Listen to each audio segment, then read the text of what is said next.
Okay, అందరికీ నమస్కారం. నిన్న దేశమంతా చూసింది, రాహుల్ గాంధీ గారు హై వోల్టేజ్ హైడ్రోజన్ బాంబ్ లాంటి నిజాన్ని పేల్చడం జరిగింది. ఇది మోడీ గారి మోసం మీద పేల్చిన బాంబు. ఇది ఈసీఐ చేస్తున్న దగా మీద పేల్చిన బాంబు. రాహుల్ గాంధీ గారు ఒక్కొక్కటిగా తీగలాగుతున్నారు.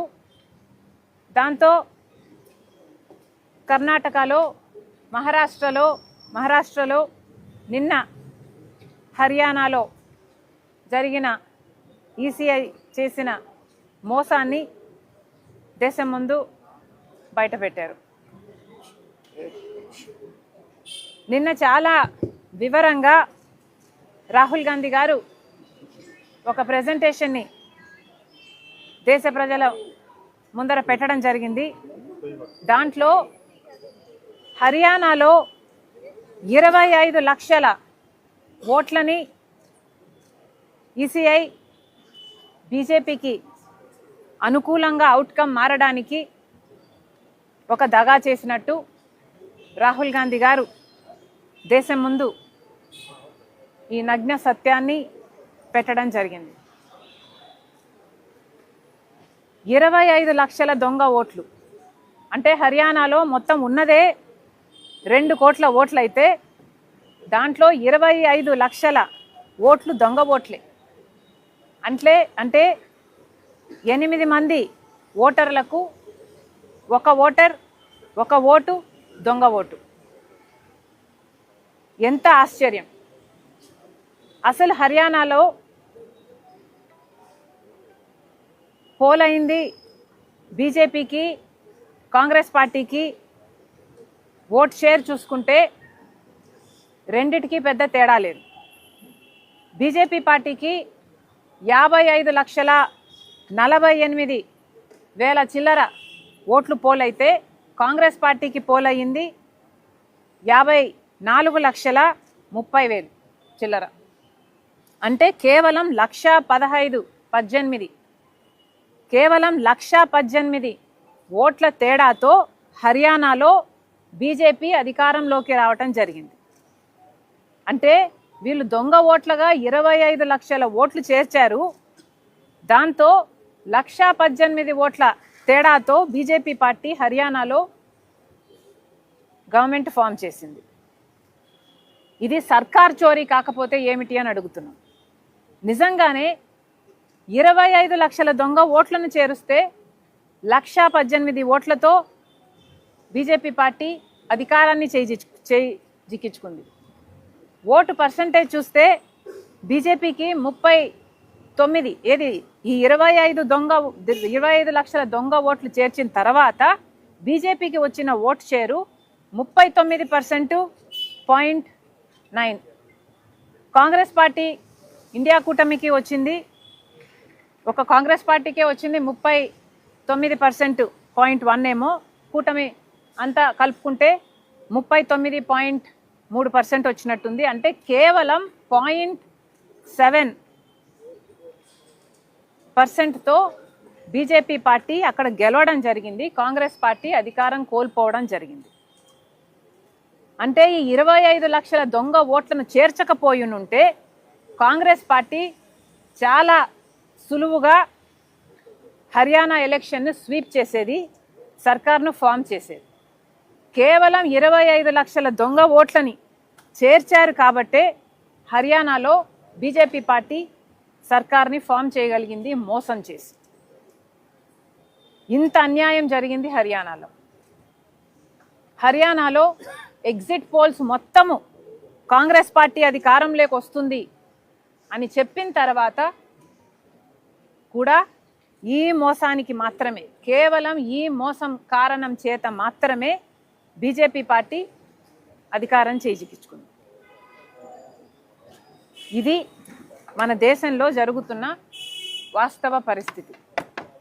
ఓట్ చోరీ ఎలా జరుగుతుంది, అసలు సర్కార్ చోరీనే ఎలా జరుగుతుంది, ఒక్కొక్క రాష్ట్రాన్ని బీజేపీ పార్టీ ఎలా దోచేసుకుంటుంది అన్న విషయాన్ని నిన్న రాహుల్ గాంధీ గారు దేశ ప్రజల ముందర పెట్టడం జరిగింది. నిజానికి మన దేశంలో చూసుకుంటే ఓటు అనే ఒక్క దగ్గర మాత్రమే పేదవాడికి ధనవంతునికి కూడా సమానంగా ఉన్న ఒకటే చోట సమానత్వం ఎక్కడైనా మన దేశంలో పేదవాడికి ధనవంతునికి ఉంది అంటే అది ఒక్క ఓటు దగ్గర మాత్రమే. కానీ ఇప్పుడు ఆ అవకాశం కూడా లేకుండా చేస్తున్నారు. అసలు ఓటు అనే హక్కు, ఓటులో నిజాయితీ లేకపోతే పేదవాడిని పట్టించుకునే పరిస్థితే మన దేశంలో ఉండదు. అలాంటి ఓటుని కాపాడాల్సిన బాధ్యత ఎలక్షన్ కమిషన్ ఆఫ్ ఇండియా. కానీ ఎలక్షన్ కమిషన్ ఆఫ్ ఇండియా ఇంపార్షియల్గా, స్వేచ్ఛగా జరపాల్సిన ఎన్నికలను కాస్త హైజాక్ చేసి బీజేపీ ఎలక్షన్ ఏజెంట్గా ఈరోజు ఎన్నికల కమిషన్ మారిపోయింది. కేవలం బీజేపీ పార్టీ గెలవాలి, గెలవటానికి ఏం చేయాలో, ఎక్కడ ఓట్లని, దొంగ ఓట్లను పెంచాలో ఎలక్షన్ కమిషనే స్వయంగా చేస్తుంది. ఎక్కడ కాంగ్రెస్కి అనుకూలంగా, కూటమికి అనుకూలంగా ఉన్న ఓట్లను తొలగించాలో అది కూడా ఎస్ఐఆర్ పేరు మీద ఈసీఐఏ చేస్తుంది. ఇలా ఒక్కటి కూడా నిజాయితీగా, నీతిగా ఉండాల్సిన ఈసీఐ ఒక్క విషయంలో కూడా ప్రజల పక్షాన, ప్రజాస్వామ్యం పక్షాన నిలబడకుండా ఈరోజు బీజేపీకి సొంత ఆర్ఎస్ఎస్ లాగా ఎలా పనిచేస్తుందో బీజేపీకి ఈసీఐ కూడా అలా పనిచేస్తుంది.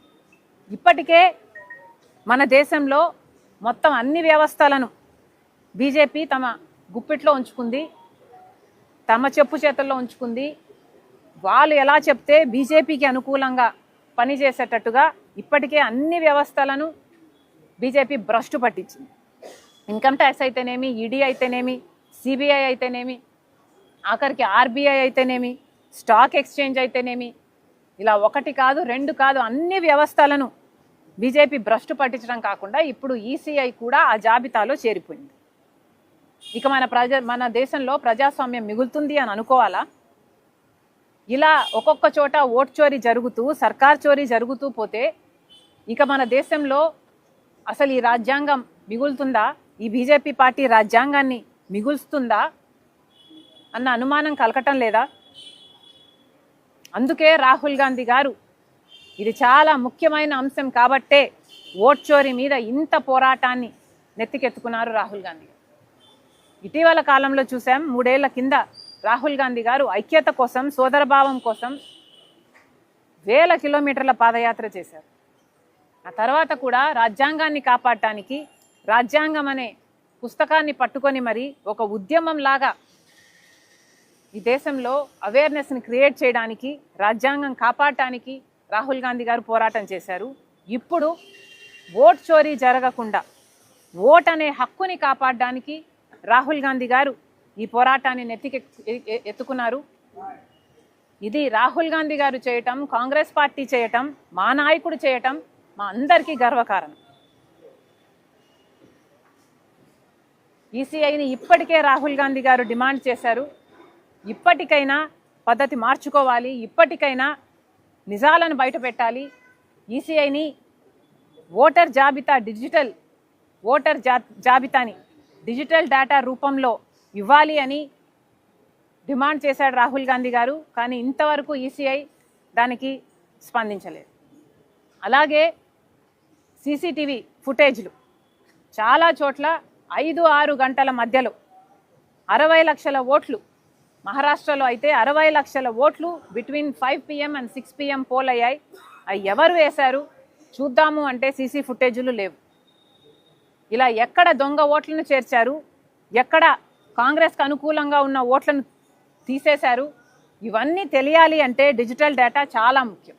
కానీ ఇవేవి అందించడంలో కానీ, సహకరించడంలో కానీ, నిజాలను బయటపెట్టే విషయంలో కానీ ఈసీఐ ఏ మాత్రం సహకరించడం లేదు. కాబట్టే ఈరోజు ఇంత పెద్ద ఎత్తున కాంగ్రెస్ పార్టీ ఇండియా కూటమి ఈ పోరాటాన్ని చేస్తుంది.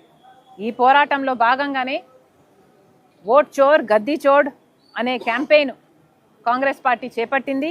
అందులో భాగంగానే ప్రతి రాష్ట్రంలోనూ సంతకాల సేకరణ ప్రజల దగ్గర నుంచి వాళ్ళ మద్దతు కోరుతూ ఓట్లు చోరీ కాకుండా కాపాడే విషయంలో కాంగ్రెస్ పార్టీ చేస్తున్న ఈ పోరాటంలో వాళ్ళు కూడా మద్దతు ఇచ్చి వాళ్ళు కూడా సంతకం అడుగుతూ ప్రతి రాష్ట్రంలో ఈ సిగ్నేచర్ క్యాంపెయిన్ కాంగ్రెస్ పార్టీ చేపట్టింది.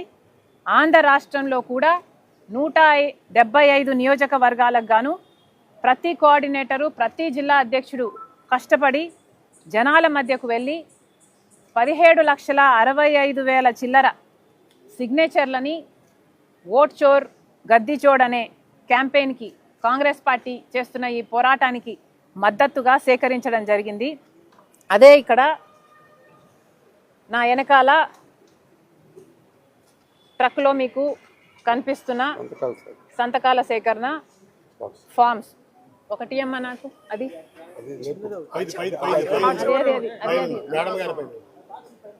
మురళి బాక్స్ చిన్న బాక్స్ ఈ కవర్ అది ఇచ్చే అది కాదు వద్దులే దీన్ని చూడమ్మా వద్దులే మురళి తీద్దాం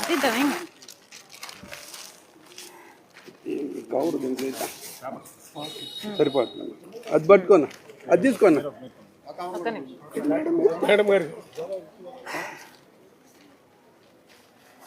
ఇలా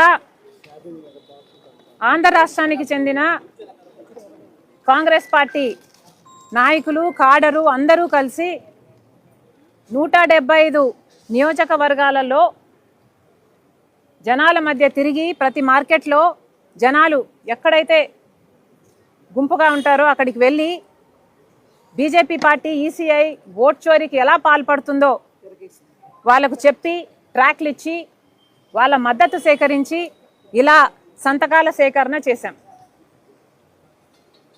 17,65,000 చిల్లర జనాభా కాంగ్రెస్ పార్టీకి మద్దతుగా రాహుల్ గాంధీ గారు చేస్తున్న ఈ పోరాటానికి మద్దతుగా ఈ సంతకాలు సేకరణ చేపట్టడం జరిగింది. ఇవన్నీ కలిపి ఈ ట్రక్ నిండా అయ్యాయి. ఇవన్నీ కూడా మేము ఢిల్లీకి పంపుతున్నాము. ఈ నవంబర్ చివరిన రామ్లీలా మైదాన్లో ఒక సభలో అన్ని రాష్ట్రాలకు చెందిన సంతకాల సేకరణ అక్కడ సేకరించడం జరుగుతుంది. దాని తర్వాత అవన్నీ కూడా ప్రెసిడెంట్ ఆఫ్ ఇండియాకి ఇవ్వడం జరుగుతుంది. ఈ పోరాటం ఆగదు. ఈ పోరాటం కానీ ప్రజలకు సంబంధించిన ఏ పోరాటమైనా రాహుల్ గాంధీ గారి నాయకత్వంలో కాంగ్రెస్ పార్టీ చేస్తూనే ఉంటుంది అని మరొక్కసారి దేశ ప్రజలకు రాష్ట్ర ప్రజలకు విన్నవించుకుంటున్నాం. Thank you. మీరు కెమెరాలు అటు తీసుకొస్తే ఇప్పుడు దీని ఫ్లాగ్ హాస్టింగ్ చేస్తారన్న ఈ బండిది ఇది ఫ్లాగ్ ఆఫ్ చేసే పని ఉంది. గోపి ఇవన్నీ పైన తీసుకుమ్మా. ఈ పేపర్లన్నీ ఢిల్లీకి పోయే ట్రక్కులో జెండా ఊపి ఇవి ఢిల్లీకి పంపుతున్నాం. ఈ కవర్ కూడా తీసుకో. అది కూడా విజువల్ తీసుకోవాలని కోరుతున్నాం. థ్యాంక్ యూ అమ్మా. ముందు మీడియా వాళ్ళు రావాలిగా, లేకపోతే మీరు అట్లే ఉంటారా? మీడియాని ఇటు తిప్పుతాం. అమ్మా మీడియా అమ్మా ఇది ఇటు పెట్టమ్మా, ఇటు ఫేస్ చేయి. మీరు అక్కడే ఉండండి, అక్కడే ఉండండి. ట్రక్ ఇటు ఫేస్ చేస్తాం.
బర్తరఫ్ చేయాలి ఎలక్షన్ కమిషన్ ఆఫ్ ఇండియాని. బర్తరఫ్ చేయాలి ఓకేనా? ఓకే ఏజెంట్ ఎలక్షన్ పట్టుకోండి అన్న. రాహుల్ గాంధీ గారి నాయకత్వం. కమిషన్ అన్న మీరు ఇట్రండి. ఏజెంట్ మీరు ఇట్రండి. Narendra Modi agent Narendra Modi agent Narendra Modi agent అన్న ఓట్ చోర్ గద్దీ చోర్ గద్దీ చోర్ గద్దీ చోర్ గద్దీ చోర్ గద్దీ చోర్. వందేలాలి గద్దీ చోర్ గద్దీ చోర్ గద్దీ చోర్ గద్దీ చోర్ గద్దీ చోర్. జై జై కాంగ్రెస్ జై జై కాంగ్రెస్ గద్దీ చోర్ గద్దీ చోర్ గద్దీ చోర్ గద్దీ చోర్ గద్దీ చోర్ గద్దీ చోర్. వందేలాలి వందేలాలి థ్యాంక్ యూ అమ్మా. Thank you thank you thank you thank you thank you.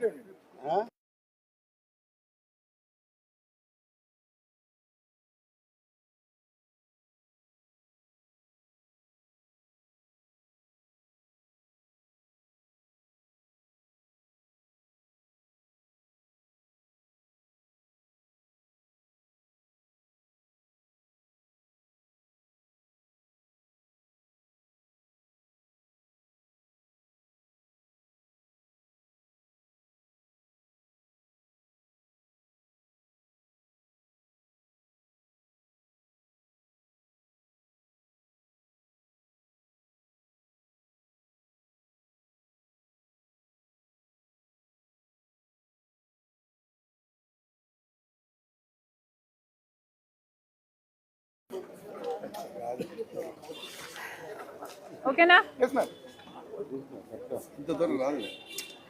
Before I talk, I just want to make an appeal.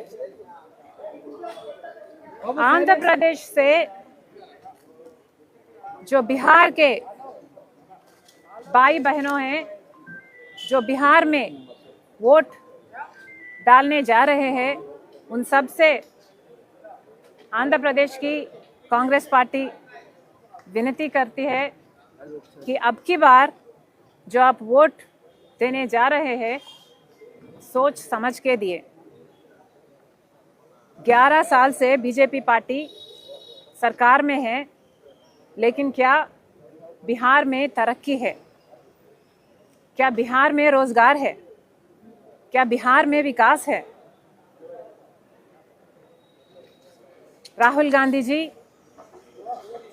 जो अब लड़ाई लड़ रहे हैं देश की प्रजा के हित में, जो वोट चोरी के खिलाफ लड़ रहे हैं, वो सिर्फ उनके लिए या सिर्फ कांग्रेस पार्टी के लिए नहीं लड़ रहे हैं, हम सब के लिए लड़ रहे हैं. इसीलिए बिहार में आपकी वोट चोरी ना हो जाए, देश में किसी की वोट चोरी ना हो जाए, इसीलिए बिहार के लोग महागठबंधन को जिताना चाहिए. ये हम सब की कर्तव्य है, हम सब की जिम्मेदारी है. Thank you. Today in the state of Andhra Pradesh, Congress Party, on behalf of the people of this country, have taken up this fight against vote chori. Our leader Rahul Gandhi ji, after doing his Padayatra, has taken up a fight to protect the constitution, and now recently even to protect the vote chori, even to protect votes from being stolen. Therefore, Congress Party has given a call that all the states go on this signature campaign to collect signature from the public, asking for their support in its fight, in support to its fight against vote chori. Therefore, the Congress Party leaders and the cadre have, in the past 1 month, gone amongst the 175 constituencies in Andhra Pradesh, asking for their support and their signatures against vote chori, against the atrocities of BJP, against the atrocity of Election Commission of India. The state of Andhra Pradesh alone has collected 17 lakhs 65,000 and odd signatures, and today we have flagged off all those signatures to go to Delhi, and Congress party intends to hold a massive program in Delhi in the month of November, maybe towards the end of November, and to be able to present all of these to the President of India. The people of Andhra Pradesh are very much aware of the vote chori that is happening all over the country, and the people of Andhra Pradesh have supported the Congress party and Rahul Gandhi's fight against vote chori. We are indebted, grateful to all those people who have given their support against this fight against vote chori from all over the country. Thank you. Ma'am, Mamata Banerjee from West Bengal calls said that no SIR has been implementing in Assam, Mizoram, Nagaland and Sikkim, Thank you. Manipur. Thank you.